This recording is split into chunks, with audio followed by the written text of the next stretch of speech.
Tenemos a Álvaro Blasco, socio de ATL Capital. Muy buenas. Muy bien, muy buenos días. Encantado de tenerte otra vez, Álvaro. Y si te parece, vamos a empezar por un tema que llevaba ya un tiempo ahí como un poco tapado, que vuelve a ser otra vez China, con esos nuevos confinamientos que quieren llevar a cabo, donde, bueno, hablábamos antes de comenzar, ¿no?, de que un barrio entero es casi como una ciudad, y el problema es que no discriminan, les da igual a qué sector afecten, si tienen que cerrar puertos, temas logísticos, lo cierran todo, y eso al final está afectando a todo el planeta.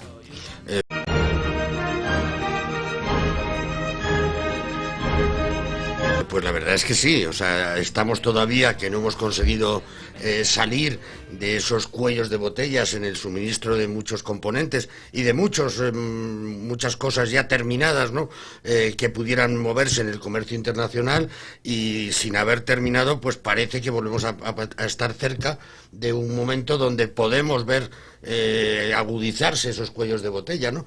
Y eso indudablemente, pues para el comercio internacional y para lo que es la vida del día a día, que no tenemos más que ver que de cada 7 cosas que compramos, 5 pone Made in China, más o menos, ¿no? O 4, no lo sé, pero que es tremendo, ¿no? Y entonces, así como parecía que después del Congreso del Partido Comunista, pues podía haber una cierta relajación en esa política de COVID-0 que está siguiendo China, pues lo que hemos visto es que en cuanto ha habido un cierto aumento de casos, pues automáticamente se están cerrando barrios, se están cerrando ciudades, polígonos industriales, etcétera, que eso al final pues afecta a todo el mundo, ¿no? Y lo hemos visto en noticias que hemos ido leyendo, pues no es por decir marcas, pero Apple pues tiene allí una de sus plantas de fabricación y montaje más grande, y está viendo cómo lo puede derivar o cómo puede hacer, porque indudablemente son unos cuantos millones de unidades que a lo mejor se retrasan en su fabricación. Y he dicho esa como podría decir cualquiera, ¿no? Entonces sí, la situación es nuevamente compleja, porque, bueno, como decía, no hemos terminado de salir de una situación muy complicada y volvemos a entrar en otra, pues que esperemos que no sea de mucha duración, pero que puede otra vez influir en todo ese comercio internacional. Hay dos noticias que no tienen que ver con esta cuestión de forma directa, pero quizás sí, porque la primera fue que he leído que ya en ciertos puertos estaba empezando a haber problemas con los contenedores vacíos, porque, claro, de ese auge que vivimos, ahora había empezado a bajar la demanda, entonces se estaban encontrando problemas de qué hacemos con estos contenedores, ¿no? Y claro, si volvemos otra vez a esta situación, podemos volver otra vez, como tú muy bien dices, al punto de partida. Y lo que me sorprendió también fue el índice de producción en Alemania el otro día, que salió en negativo, que eso fue sorprendente porque fue de un mes a otro, o sea, no ha habido. Y claro, muchos componentes de lo que utilizan las fábricas alemanas está en China. Y ahora viendo esta situación, cuidado que lo que está viviendo China, que es, bueno, es algo bueno, bajan los precios al productor, con lo cual luego lo traslada al mercado, al producto final, y va a estar más barato, pero puede que sea porque le falta producto, no porque la energía haya bajado, que sí que es verdad que ha bajado en estos últimos meses, sino porque es que China no está mandando nada al tener todo cerrado. Pues yo creo que esa es la base de la cuestión, porque al final lo que hemos visto es que la inflación que estamos padeciendo es porque los fabricantes o productores, etcétera, de prácticamente todo, pues han tenido que trasladar esas subidas de costes a los consumidores, ¿no? Y lo estamos aguantando. O sea, bueno, tenemos que hacer algunos ahorros, no podemos quizás hacer todo lo que hacíamos hace un año y pico, pero seguimos manteniendo un consumo relativamente importante, ¿no? Y como bien dices, pues este cuello de botella, pues es que puede paralizar muchas industrias. De hecho, yo creo que de la pandemia, una de las cosas que hemos aprendido, o creo que hemos aprendido, y que de hecho parece que está dando ya lugar a una cierta reacción por parte de muchos países desarrollados, es que tienes que tener también una producción propia, porque aunque sea más cara, aunque te pueda encarecer el producto, sabes que no vas a tener, digamos, esa dependencia que hemos tenido en esta ocasión, y ahí estamos viendo en muchísimos países, Estados Unidos, en Europa, en varios países, pues que están poniendo en marcha inversiones muy importantes, pues sobre todo, por ejemplo, porque se habla mucho de ello, pues en el tema de chips. En el tema de chips se van a montar grandes industrias, tanto en Estados Unidos como en Europa, pues para reducir esa dependencia en estas cosas que pasan de vez en cuando, ¿no? Entonces, realmente en estos momentos tenemos un problema serio en cuanto a lo que es la capacidad de producción de las empresas de países desarrollados, que seguramente pues tenga que disminuir por la falta de componentes otra vez. Pero vamos, yo tengo fe o espero que no sean muy largos estos confinamientos y por lo tanto no nos veamos demasiado afectados por lo mismo, ¿no? También se está hablando que China lo que está haciendo en las últimas semanas es acaparar mucho oro. Desde ATL, ya con independencia de que China esté atesorando, etcétera, el tema de que todo el mundo tuvo ese repunte el oro a principios de año, ¿no? Cuando empezó la guerra con Ucrania, y desde entonces ha caído, no ha parado de caer. Se suponía que iba a ser ese activo refugio en todas estas circunstancias, y al final el oro ha caído. Se dice que el verdadero activo refugio al final va a ser el dólar. También es verdad que viene acompañado por todas esas subidas tan agresivas, pero ya desde ATL vosotros entendéis ese atesoramiento que está haciendo China, y cuál es vuestra perspectiva, y ya aparte, si tenéis dentro de los fondos, etcétera, alguna compañía relacionada con este sector del oro. Bueno, la verdad es que el sector del oro es extremadamente complejo de gestionar. Y quiero decir, en cuanto a en qué momento entrar en oro, por qué entrar en oro, por qué mantener o no mantener, ¿no? La verdad es que cuando nos remontamos hace 25 o 30 años, pues el oro era un activo refugio, donde tú sabías, pues que bueno, tenías un valor al alza generalmente, y que por lo tanto pues estabas salvaguardando parte del patrimonio que podías invertir en oro. En las últimas crisis el oro realmente no ha actuado como refugio, como estás diciendo, ¿no? Y ahora mismo pues esa idea que pueda tener China de acaparar cierto porcentaje del oro que hay en el mundo, pues yo no le encuentro una explicación excesivamente lógica. Sí diría que en muchos componentes y en muchas cosas, pues cada vez es más necesario la utilización de una mínima parte de oro, ¿no? Pero no creo que vayan por ahí las cosas, sino que realmente quizás esté estudiando la posibilidad de reducir algo sus reservas en dólares, ahora que el dólar ha estado francamente fuerte, y sustituirlas por oro, ¿no? Pero no encuentro otro motivo especial, vamos. Y dentro de lo que es ATL, dentro de vuestros fondos, ¿estáis invertidos en alguna empresa relacionada? Entiendo que oro físico... no te preocupes, Álvaro. Oro físico no tenéis, pero vosotros ahora mismo no es un sector, digamos, donde aconsejáis invertir y preferís estar alejados. La verdad es que no estamos aconsejando invertir. Hay dos formas de llegar a ello. Quizás la más sencilla sea por supuesto, vía directa acciones, pero bueno, ahí estás jugando a una muy pequeña diversificación, y sin embargo, pues hay fondos de inversión.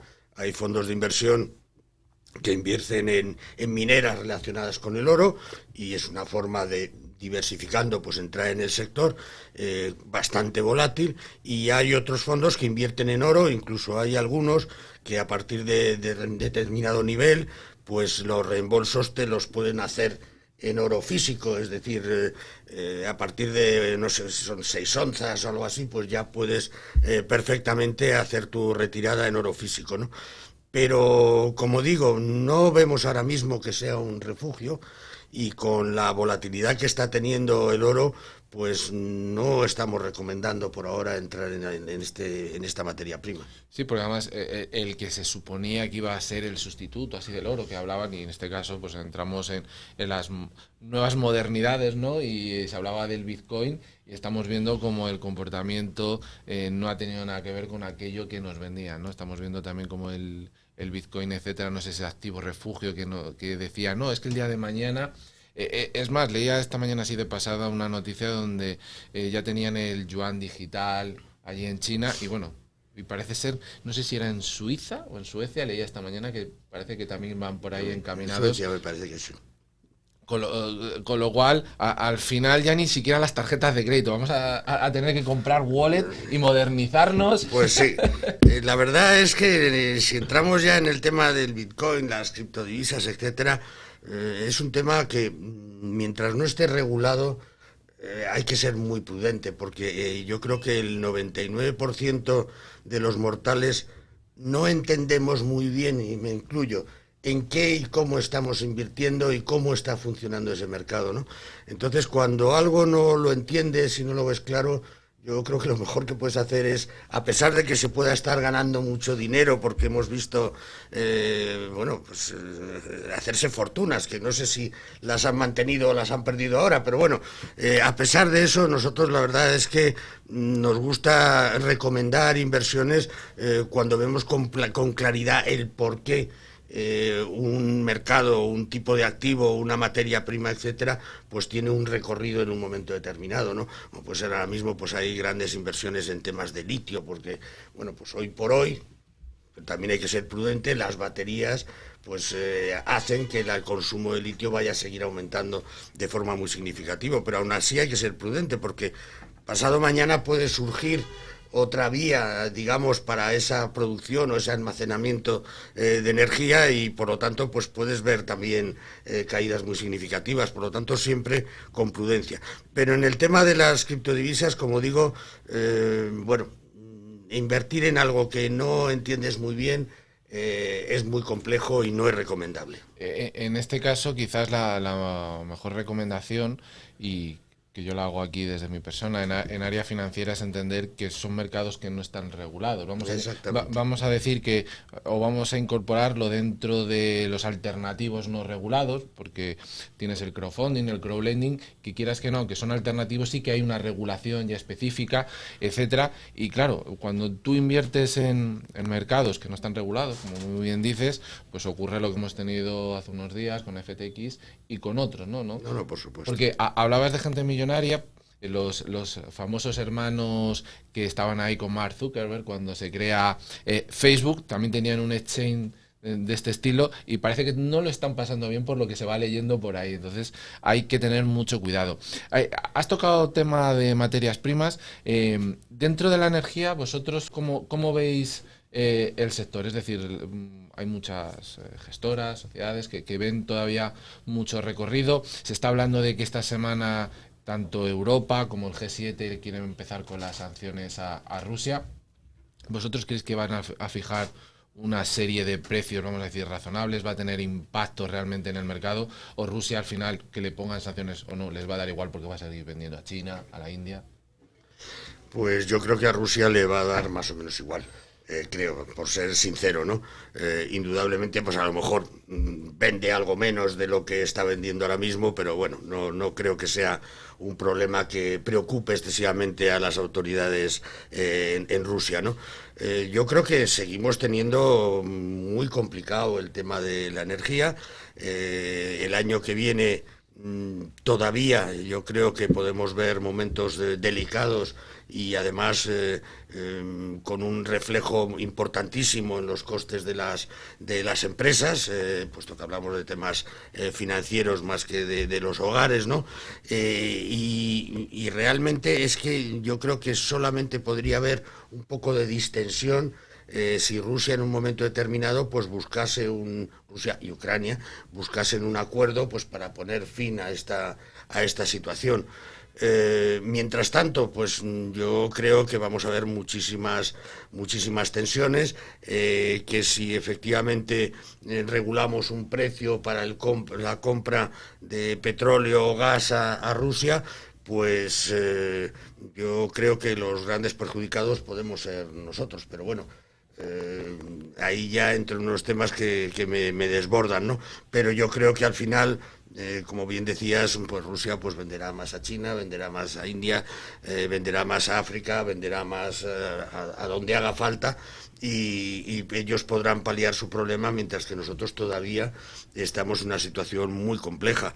Ahora estamos entre comillas, ligeramente tranquilos. Hemos tenido un principio de otoño, bueno, en principio no, un medio otoño pues bastante benigno, y no ha hecho falta consumo excesivo de energía. Por otro lado, pues tenemos esa idea de que en los próximos años, poco a poco, pues vamos a tener esas energías alternativas, y hay una agenda, pues yo creo que excesivamente ambiciosa, pero bueno, todo se puede conseguir, ¿no? Y por lo tanto todavía necesitamos mucho de los combustibles fósiles y del gas, por supuesto, y las cosas son extremadamente complejas, ¿no? O sea que todavía vamos a pagar precios muy elevados. Sabemos que nuestros almacenes, los almacenes de los países desarrollados, están prácticamente al 100%, pero bueno, te cubren una serie de días, te cubren, no sé si son 45, 50 días, etcétera. A partir de ahí, pues necesitas ir reponiendo, y los precios, pues vamos a ver a dónde van. Sabemos que la OPEP ya ha iniciado una cierta reducción de producción para ajustarse a las previsiones de demanda de crudo para el año que viene, pero bueno, acaban de decir, Arabia Saudí acaba de decir que todavía tiene capacidad para reducir si es necesario más la producción. O sea que seguimos en un momento muy complejo, e indudablemente esa jugada de topar los precios con Rusia, pues bueno, puede salir bien y puede salir mal, no lo sé. Dentro de lo que es la visión y las proyecciones que hacéis en ATL, en sí el 2023, bueno, más o menos has hablado un poquito de la energía, pero en sí, vosotros la macro entera, ¿cómo la veis? Es decir, vamos a ir, si queréis a nivel internacional o entrando un poco en España, ¿vamos sí o sí a recesión o vamos todavía hasta mediados de 2023 a una desaceleración y a partir de ahí ya podríamos ir viendo recesión? Exactamente un poquito, ¿qué proyecciones tenéis? Bueno, entiendo que jugaréis con distintos escenarios también para luego las inversiones. Digamos que el escenario base es que vamos a tener recesión, que la recesión no va a ser excesivamente profunda y que no va a ser excesivamente duradera. Ese es nuestro escenario base ahora mismo, al que damos mayores probabilidades. Bueno, estamos viendo, por un lado, habría que separar los dos bloques, ¿no? Si ves Estados Unidos, pues a pesar de la inflación y las subidas de tipo tan rápidas y elevadas que han hecho, pues estamos viendo que el empleo prácticamente no ha sufrido, que el consumo ha sufrido algo, pero tampoco en exceso, y que por lo tanto, pues el país está aguantando relativamente bien la situación que está viviendo. Pero seguramente por técnico pues ya están en recesión, o sea que ya hemos visto trimestres negativos, y yo creo que eso pues lo podemos también ver en Europa, con el problema de que nosotros pues vamos más despacio.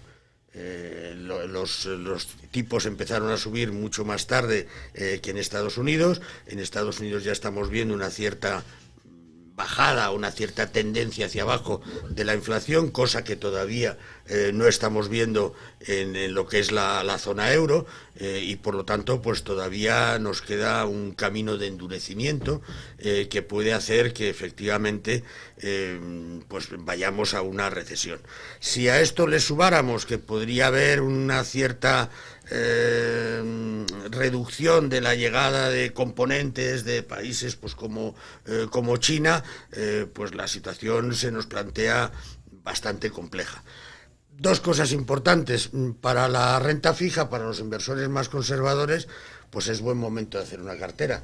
Desgraciadamente el que ya tuviera renta fija pues ha sufrido, yo creo que no sé si es la peor caída de la historia, una de las peores caídas de la historia en los precios de los bonos, pero el que tiene liquidez es el momento de hacer una muy buena cartera de renta fija que le puede asegurar una rentabilidad aceptable del 3,5 4% en los próximos años, ¿no?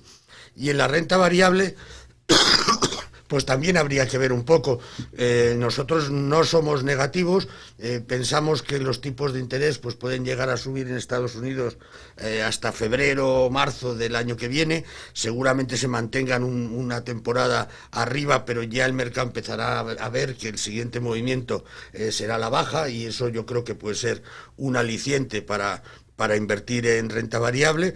Las previsiones que hay ahora mismo de crecimiento de beneficios para el año que viene siguen siendo positivas, aunque muchísimo menores que las de este año, y quizás ahí yo creo que es donde podamos ver una diferencia, que realmente pues haya una reducción de beneficios, pero no muy importante. Entonces, con unas empresas ahora mismo con unos precios, unos PERs muy interesantes, pues tampoco es mal momento para hacer una cartera, aunque todavía vamos a tener volatilidad los próximos 2 o 3 meses. Ya para terminar, si quieres, ¿qué sectores crees que pueden ser, no sé si decir los ganadores, o que pueden dar buen rendimiento de cara a 2023? Y si dentro de ATL quieres decirnos algún fondo que vosotros recomendéis. Bueno, realmente, mira, nosotros ahora mismo queremos ser más bien prudentes. Entonces hemos tenido las carteras muy sesgadas hasta hace un año en lo que eran acciones de crecimiento, pues mucha tecnología,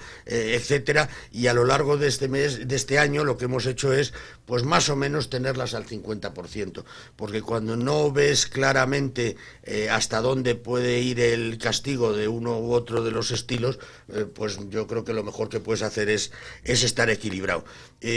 Parece que hasta ahora, pues lo que son las acciones más clásicas, más de las que hablamos todos los días, pues de las telefónicas, las Repsoles, por hablar de España, o los bancos, etcétera, pues son las que pueden tener un buen comportamiento el año que viene, independientemente que, dada la corrección que ha habido en las tecnológicas, que todavía siguen muy caras, pues a lo mejor empieza a entrar dinero en un momento determinado y suben mucho más. Pero por prudencia seguimos pensando que lo puede hacer algo mejor las acciones más clásicas de valor, de empresas pues ligadas a una marca, y que por lo tanto pues puedan ir trasladando una parte de las subidas de precios o los costes al consumidor final. Creemos que esas empresas pues tienen unas posibilidades más importantes de ir hacia arriba, ¿no? Y en eso, bueno, pues nosotros dentro de la compañía tenemos varios fondos core, que llamamos, que son fondos que reflejan como una cartera gestionada de diferentes niveles de riesgo de los clientes, ¿no? Y ahí podríamos hablar para un cliente conservador, pues un fondo como ATL Capital Patrimonio, pues que puede tener hasta el 25% en bolsa, y ahora estamos en un 19%, y la duración de la renta fija la hemos tenido bastante corta este año y ahora la estamos alargando poco a poco. O si nos vamos ya pues a cotas más elevadas de riesgo, pues un cartera dinámica, ATL Cartera Dinámica, que es un fondo que replica esa estrategia 60 bolsa, 40 renta fija, que por cierto no lo ha hecho bien este año. Esa estrategia 60-40, que es muy americana, no ha funcionado este ejercicio. Bueno, y tenemos otra serie de productos ya pues más ligados a algunas tecnologías, como puede ser un fondo que tenemos que se llama Cosmos Equity Trends, que lo que invierte es pues en ciberseguridad, en envejecimiento de la población, bueno, en todas estas tendencias que parece que, a pesar de las dificultades, van a seguir recibiendo apoyos, ayudas e inversiones. Pues Álvaro Blasco, socio de ATL Capital, un placer tenerte nuevamente aquí. Igualmente, muchísimas gracias por invitarme. Vamos a hacer ahora una pausa y ahora volvemos.